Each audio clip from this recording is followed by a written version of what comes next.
afternoon, ladies and gentlemen. My name is Anthony Muyoro, lead cybersecurity leader at KPMG. I also serve as the president of ISACA Kenya chapter. So I'm pleased to today have this and moderate this conversation that we're going to be talking on how some of the Industry 4.0 technologies have ideally enabled smart factories. And we're going to take a special focus looking at cybersecurity because, of course, with the digital transformation agenda for major manufacturing and even industrial organizations, we need to look at how then we can manage this technology risk. So without further ado, allow me to introduce my distinguished panel. And I'll start by introducing Dominic Kibene. Dominic is head of ICT at Savannah Cement. Karibu sana, Dominic. Our second panelist is Pauline Karanja, who's the digital transformation manager at Unga Group. And the third one is Sylvester Mwoki, the CIO for Isuzu East Africa. And last but definitely not least, Bernard Rono, who's the head of ICT at Kenya Tea Packers Limited. So, ladies and gentlemen, welcome to the panel. Please, maybe you can say hello just to make sure we can audibly hear you. Dominic? Hello, everyone. Good morning. My name is Dominic Kebene. Pleasure looking forward to presenting today. Thank you. Pauline? Hello, everyone. It's a pleasure to be here. Sylvester? Hey, good morning. Thank you. Pleasure to be here too. Thank you. And Bernard? Hi, everybody. Great to be here today, joining me from the land of tea. Happy to be part of this conversation today. Fantastic. So maybe to start us off, like I said, we're going to be talking about smart factories and some of the digital transformation imperatives. And in focus here is going to be cybersecurity because, of course, some of these organizations and industries now have to automate and leverage on some of the leading and even particularly some of the technological advancements. In essence, like, operational technology, as well as some of these SCADA and systems that would ideally help them to achieve their objectives. And recently, KPMG did a survey, and one of the interesting insights that we found is many of such organizations still fall prey to massive cyber attacks. So maybe to start us off, Dominic, tell us, why is this so? And why are we having this increased number of cyber attacks targeting particularly industrial organizations? Okay, thank you. So, good morning once again, everyone. So, I'd like just to shed some light regarding the rise of cybersecurity, specifically on the manufacturing sector.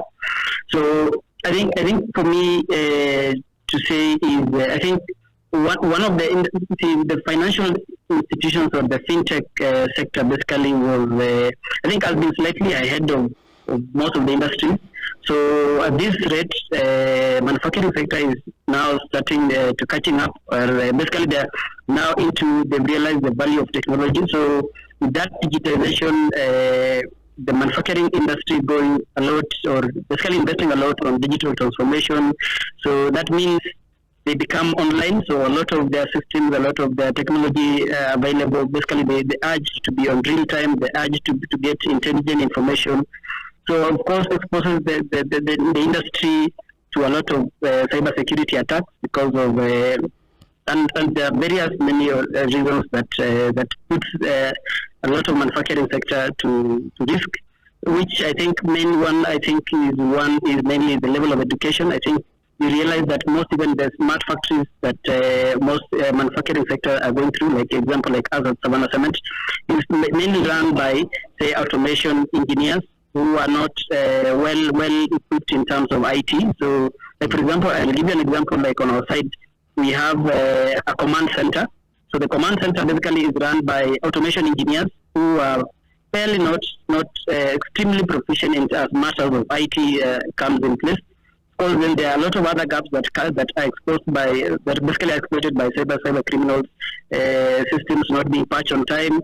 There are a lot of technology basically which are already outdated, they've not been updated. So all that basically puts in manufacturing to a lot of risk, and that's my contribution.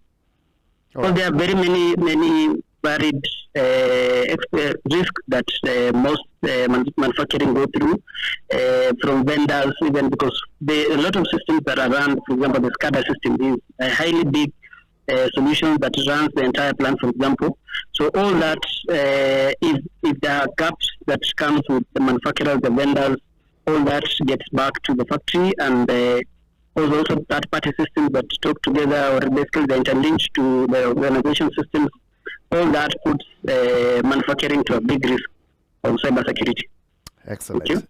And I like those points that you've clearly and articulated, particularly on some of the areas that contribute to some of the successful cyber attacks. So jumping on to maybe shifting gears, Pauline, because what Dominic has ideally mentioned would touch on so many elements when we talk about an effective cybersecurity strategy.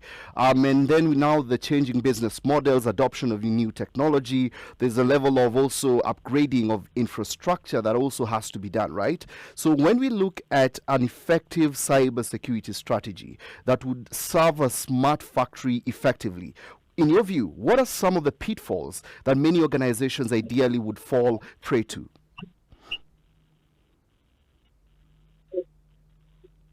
Thank you, Anthony. And I think, as my colleague has just given us the risks that we're exposed to as manufacturing.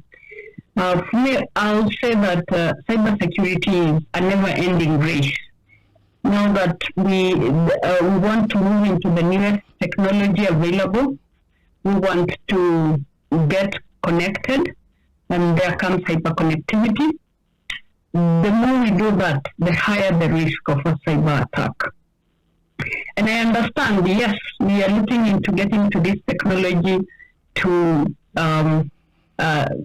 change our business models to allow remote working. Like you can see currently with the smart factory, the operator doesn't need to be there as opposed to what was there traditionally. We also want to improve customer experience, having a very high personalized product, and also improve efficiency. So creating a cybersecurity strategy that proactively mitigates cybersecurity threats and the evaluation of over the horizon cybersecurity capability is not a one-time process. It's something that we do and keep doing, and even do it better. It requires an ongoing vigilance and a structured approach. And it's not an IT department thing. The whole organization, cross-functional, all the C-suite needs to engage into this. And I have seen most companies come up with cybersecurity strategies that look into things like which cyber controls do we have in place. How are we validating those cyber controls? And also, you look at something like, are we able to check the cyber strategy against our roadmap into adopting technology? And then, is there a formal program to review that cyber security strategy? So that would be my thought on that. All right. And I like the points that you've ideally mentioned, and this takes an end-to-end approach, particularly on cooperation and collaboration internally, that it's not only an IT issue, you need to have different stakeholders there. And that is extremely very important in terms of driving this in the right direction. Sylvester, want to hear your thoughts on the same.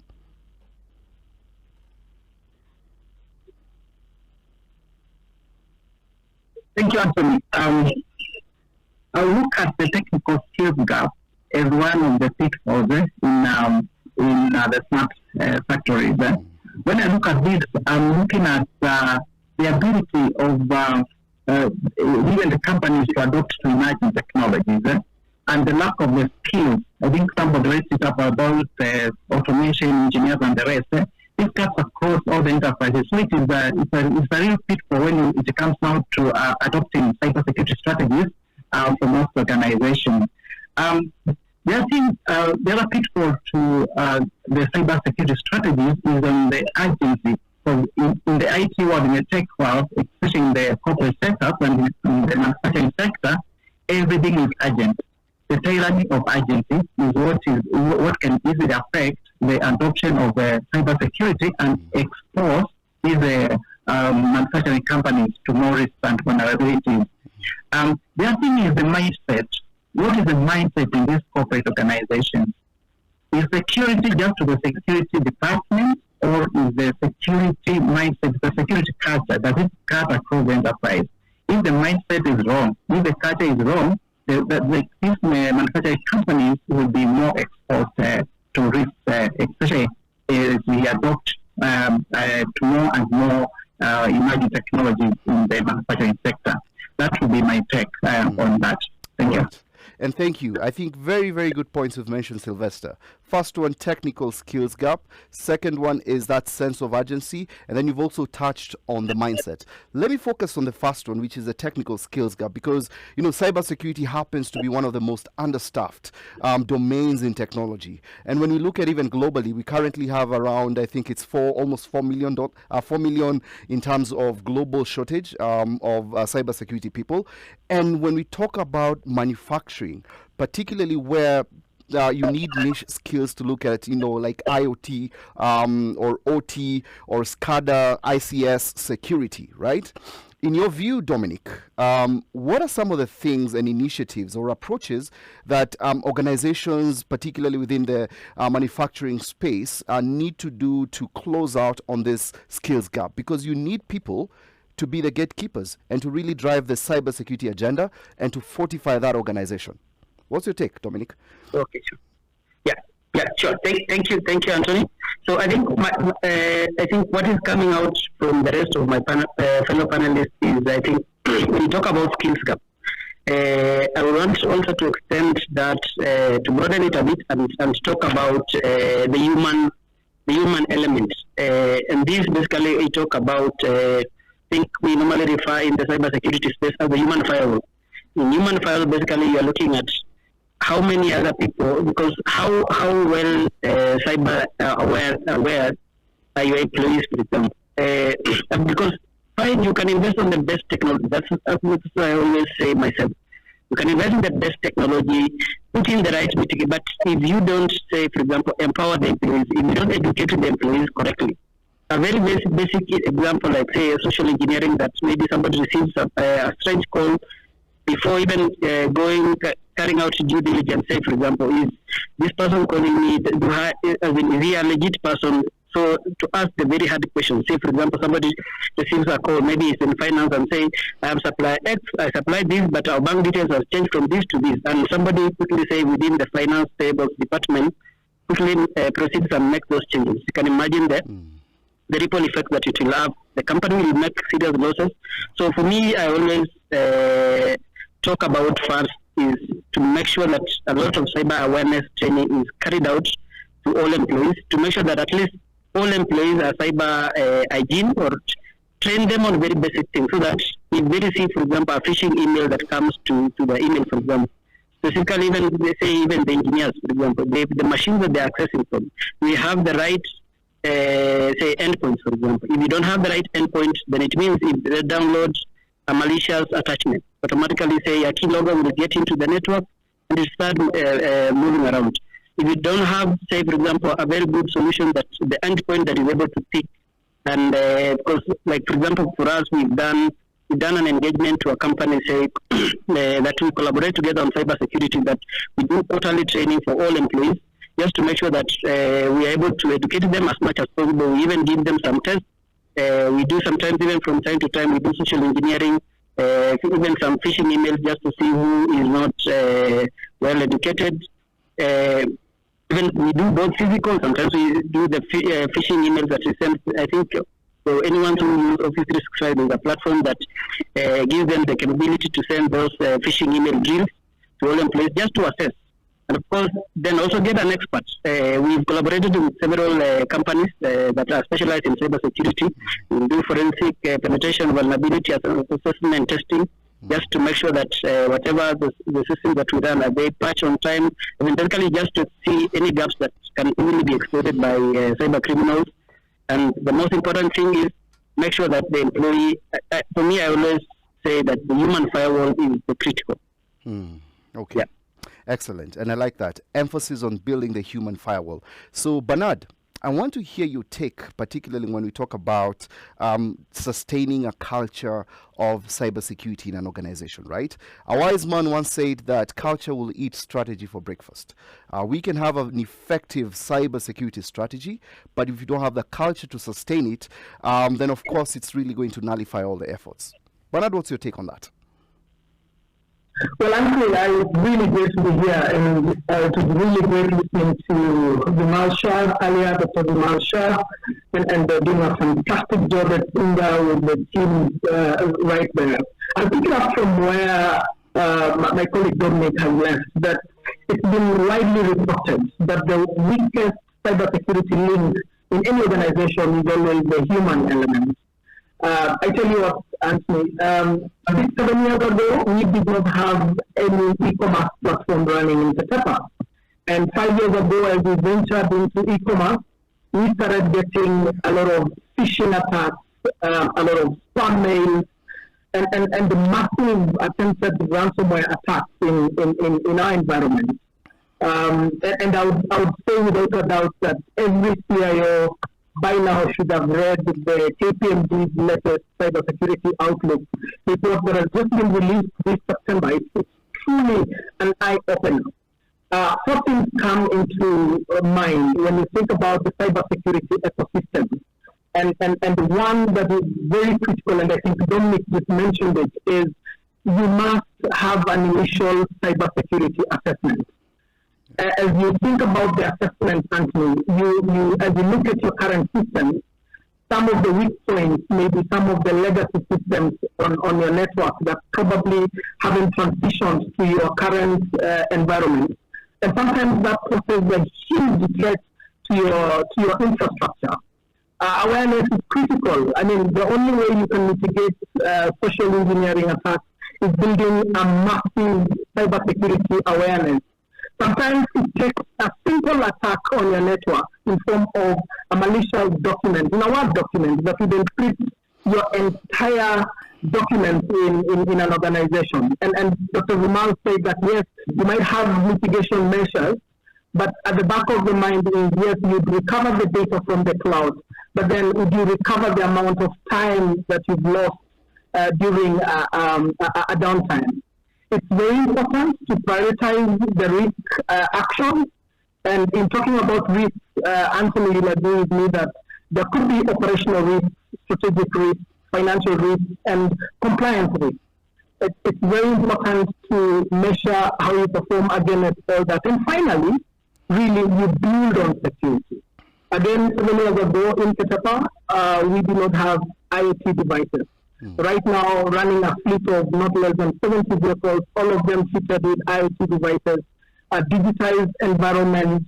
You have a massive automation project running and managing our sales ecosystem.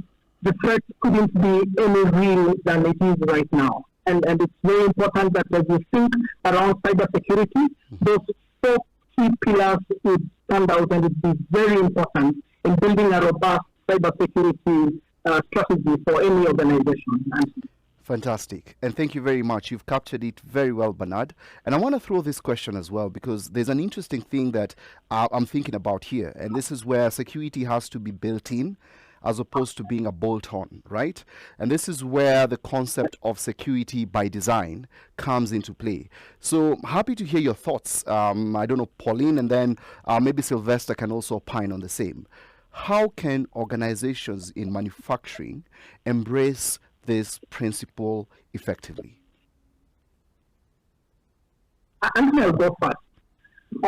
We play in the FMCG space, and of course, we are one of the largest tea packaging companies in Kenya today.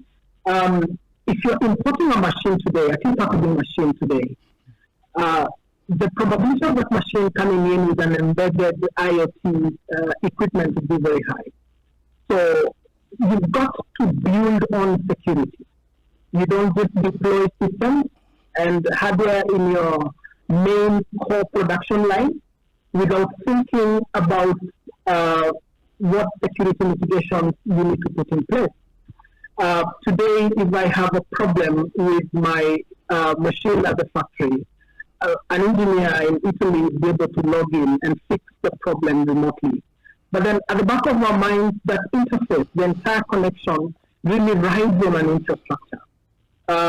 It's very important that as you design whatever solution you're designing, you need to include appropriate security controls at the start of the project.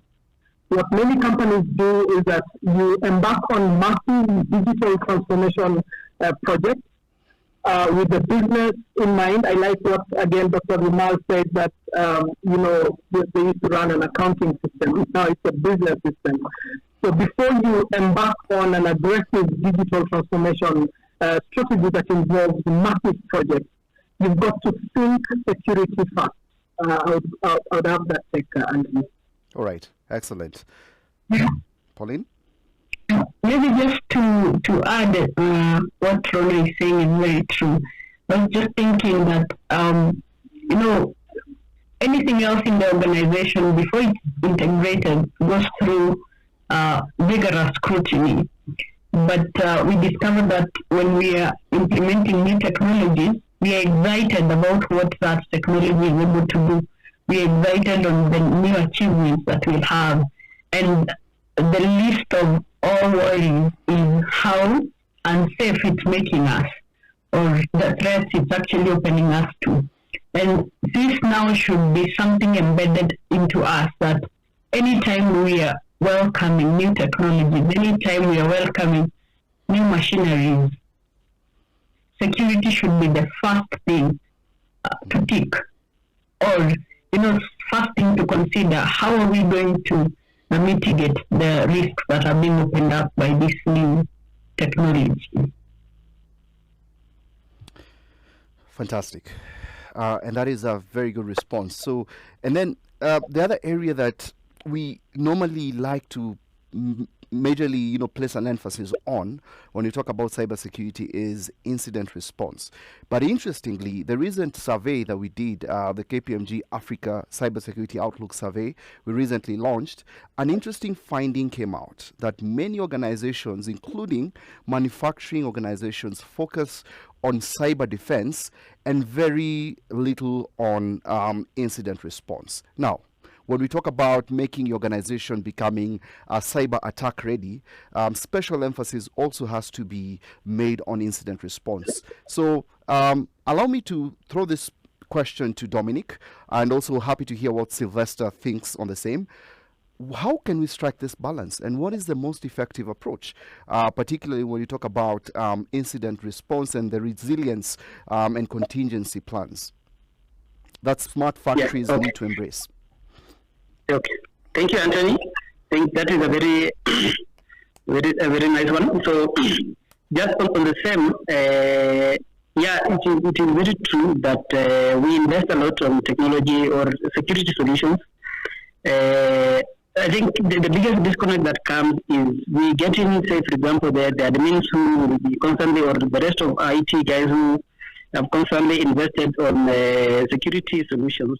So we invest heavily on security solutions, put in the correct security solutions that gives us the log, or even a SIEM solution. So sometimes the catch that is normally there is sometimes you get, maybe, for example, if, say, we've invested on a SIEM solution that is able to pick for us logs from all the various security solutions that we put in place, from the endpoint to maybe email security solutions, etc.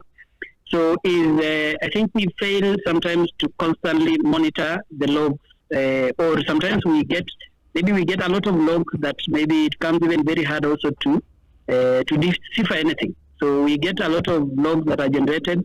The logs are generated, so they are not presented in a way that makes easy to interpret, or even it has maybe specific exceptions that are sent to the key team that are required to monitor. So we end up missing it. So my take is sometimes is the best. Sometimes how I see it is to constantly also even maybe if possible to add also a third party service provider who would also do for you manage security, so that in the event that so you have an extra high that if maybe the rest of your team are not there, maybe they've gone for the day or it's even a holiday. So the partner that you've engaged to manage for you, they're able to constantly manage monitor for you, and they can even be able to make a phone call and say, hey Dominic, there's this and this, we've seen this on your network. Can you please have your team, or can you confirm that this is the wrong alarm, or so that it is proactively addressed. Otherwise, sometimes if you just constantly say we will just sit and wait, sometimes something can miss, and then you realize maybe even once a cyber breach has happened, you come and evaluate, you see actually it was fixed in the log, no one actually checked. So sometimes maybe, I don't know, maybe a collaboration between two, maybe another service provider who will do for you 24/7 monitoring throughout the year. Okay, great. Sylvester? Yeah, thank you, Tony. I think that's a very interesting topic to touch on. I look at it from in IT. Sometimes we focus so much on the tools and technologies and forget about the stakeholders, because we want that full excitement. We've brought in this solution and it's working. It's a wow moment for the organization, but we've not involved the stakeholders and captured their needs. So because the stakeholders' needs need to inspire us when we are deploying the technology. So what happens when it comes to there is an instance, you still need the same stakeholders to assist you to bring back maybe the solution back online. So, and yet you never focus so much on their needs. So you lose it on that. That disconnect can bring a lot of issues when it comes to incident and response.